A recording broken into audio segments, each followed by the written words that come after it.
What's up, everybody? Back with Live with Liz.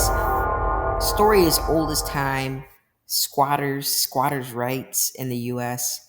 still wreaking havoc everywhere. This article is titled "Tenant from Hell: Los Angeles Airbnb squatter finally escorted from home after 575 days." Basically, this story just goes through the point that a Airbnb guest booked a stay for about 6 months' time. Once that 6 month came up, her time was up. She was ordered to pay. She decided to not pay the fees for this property and instead got very cozy in the home and stayed a total of 575 days. The original owner, according to the article, was a periodontist, had this property and basically had some sort of like a mother-in-law suite adjacent to the property, and he decided to Airbnb it. And of course, this professional squatter comes along and decides to get comfortable in the property. Now, after a few months, the periodontist took the defendant to court and essentially demanded back payment. The courts actually blocked this request.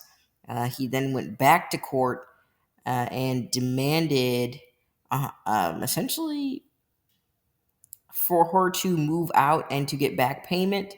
Um, Apparently, that request was also denied, and due to the periodontist having multiple different violations within the Airbnb residency, the defendant was able to point these violations out, and in return, she requested uh, just at 100K in relocation fees and was also allowed to stay by the lawyer for an extended period of time due to these violations. I think this is a really good example of how in America we like to push financial freedom. We like to push real estate as a way of financial freedom, but no one ever talks about the downsides to financial freedom, what comes along with these different revenue streams that you have to manage.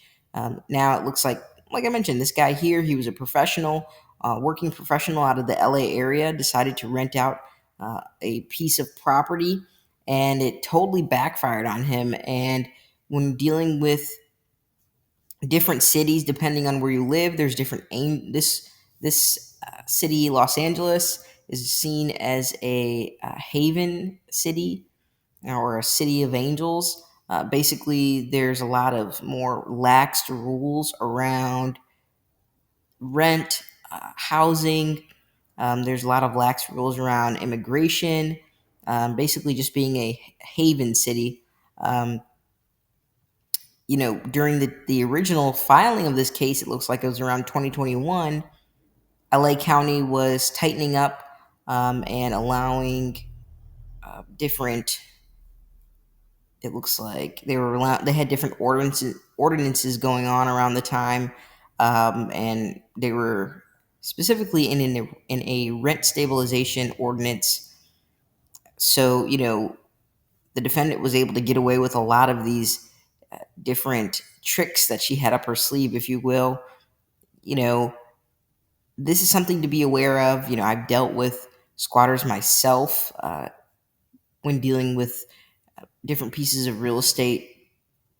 And so it's going to happen, if you own large amounts, even smaller properties that you manage yourself.